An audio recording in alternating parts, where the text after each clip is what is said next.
Et puis en fin de ce journal, nous vous emmènerons à la friche de la Belle de Mai, toujours en chantier. Mais les artistes ne l'ont pas quitté, vous le verrez donc en fin de ce journal.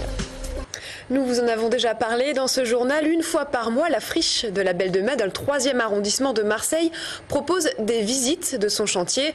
Le complexe culturel se refait une beauté avant 2013 et aujourd'hui, au milieu des travaux, les visiteurs ont eu la chance de découvrir un spectacle itinérant comme un avant-goût de la capitale européenne de la culture. Michael Flores. Si on veut gagner un peu de temps et vraiment profiter du spectacle. Notre guide est un peu extravagant, c'est normal. Il nous fait visiter le chantier de la friche Belle de Mai sous la forme d'un spectacle poétique. Au fil du parcours, des comédiens amateurs nous racontent leur histoire, des trajets de vie en 7 scènes. Sur la première, un enfant est posé sur des plans de la ville. Il s'appelle Malik. Sa maman lui lit un texte qui le met un peu en garde en lui prévenant qu'on construit des villes bien avant qu'ils ne naissent et qu'on moissonne des champs bien avant de les nourrir. Nous traversons l'ancienne manufacture de tabac. Les plus anciens nous rappellent ce qu'ils ont vécu. Il y a Pierre, le doyen, né dans le désert égyptien.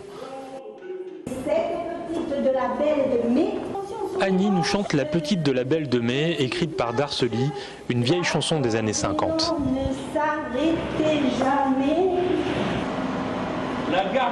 Il y a aussi Jean des Chutes-la-Vie et Lucas, le jeune skateur du quartier.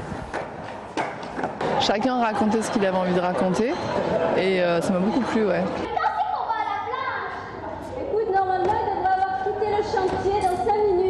Cette espèce de cheminement où à chaque fois on découvre des petits bouts d'histoire de personnes. Je trouvais ça assez intéressant et par moments assez émouvant. Émouvant comme ce tango argentin dansé sur le toit de la friche, sous les yeux intrigués des ouvriers. Un clin d'œil à Buenos Aires, autre terre d'accueil des immigrés italiens, à la fois si proche et si loin de Marseille.